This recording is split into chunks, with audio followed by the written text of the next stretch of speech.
एवढे मोठे नेते नाहीत की त्यांचं भाकीत किंवा त्यांचं वक्तव्य एवढं त्या ठिकाणी गांभीर्यानं घ्यावं किंवा त्याला काही तर्क असेल असं मला वाटत नाही. कालच देवेंद्र फडणवीस साहेबांनी स्पष्टपणे त्या ठिकाणी सांगितलेलं आहे की कुणाचेच आमदार घेण्याची आमची आवश्यकता नाही.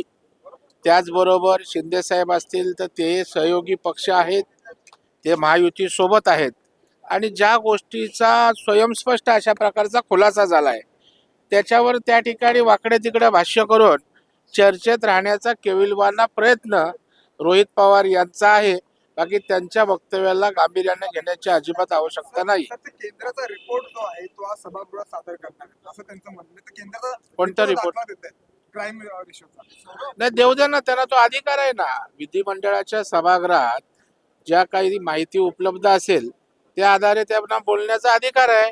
पहिला रिपोर्ट काय त्यांनी नीट वाचावा, फक्त मीडियात बातमी यावी एवढ्या पुरता रिपोर्ट दाखवू नये. अनिल परब यांनी ज्या पद्धतीनं विधान केलं, काल हाडोत्री मंत्री म्हणून उदय सामंत यांचा उल्लेख केला, सभागृहाच्या भाषेमध्ये अशा पद्धतीची भाषा वापरणं कसं पाहताय? मी सभागृहात होतो, मी त्याच क्षणी तात्काळ आक्षेप घेतला की एका जबाबदार मंत्र्याला किंवा कोणत्याही मंत्र्याला अशा प्रकारे उल्लेख करणं चुकीचं आहे.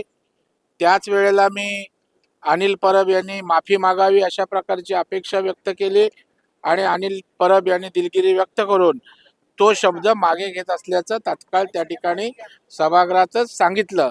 आणि अशा प्रकारे सरकारमधल्या मंत्र्यांना बोलणं मला वाटतं हे उचित नाही, ते निषेधार्ह आहे. सभागृहामध्ये मुख्यमंत्र्यांनी बोलताना वारंवार लाडक्या बहीण योजनेचा उल्लेख करू नका, घरात बसावं लागेल असं सुनावलेलं आहे सत्ताधारी आमदारांना. नाही, मला वाटतं अत्यंत योग्य अशा प्रकारची भूमिका माननीय मुख्यमंत्र्यांनी मांडलेली आहे.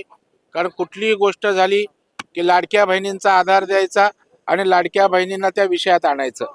मला वाटतं त्या विषयाचं गांभीर्य किंवा लाडक्या बहिणींच्या उत्कर्षासाठी जी योजना आहे तिचं गांभीर्य, त्याचं महत्त्व कमी होता कामा नये.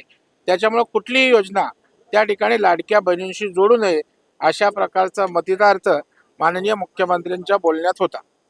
सर, एका ठिकाणी विरोधक जे आहेत ते दुबार मतदारांचा आरोप सत्ताधाऱ्यांवरती करतायत, मात्र सत्तेमधलेच नेते जे आहेत ते सत्तेमधल्याच आमदारांवरती आरोप करतायत की रावसाहेब दानवे असं म्हणाले की अब्दुल सत्तार हे बोगस मतांमुळे निवडून आलेले आहेत, विरोधकांना इथं पोलीस दिले जाते. नाही, मला वाटतं दुबार किंवा चुकीच्या गोष्टी कोण बोलतंय याला महत्व नाही.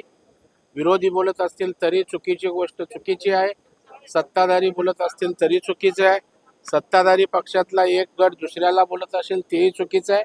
मला या ठिकाणी वाटतं की जे चूक आहे ते चूक आहे.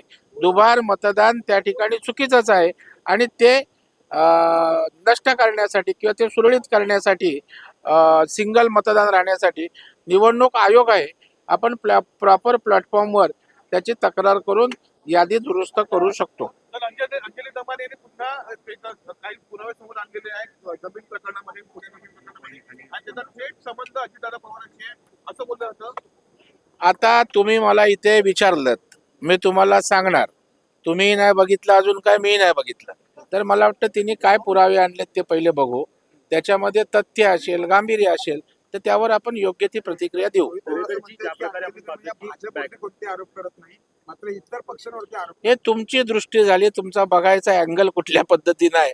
त्या प्रसंगी भाजपवर पण अनेकदा अंजली दमानी यांनी त्या ठिकाणी टीका केलेली आहे. दरेकडची पैशांच्या बॅगा सापडत आहेत आणि आजही तशाच प्रकारचे काही अधिकारी पीडब्ल्यूडी विभागातील वारंवार मागचे 2 दिवस संदीप देशपांडे यांनी व्हिडिओ समोर आणलेले आहेत. कसं पाहताय?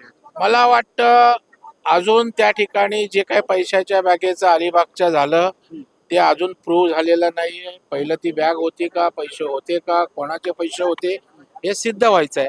आणि आता आपण म्हणताय त्याप्रमाणे देशपांडे आणलं असेल तर याची पोलीस दखल घेईल, डिपार्टमेंट दखल घेईल आणि योग्य ती कारवाई त्या ठिकाणी होईल. Okay sir, thank you.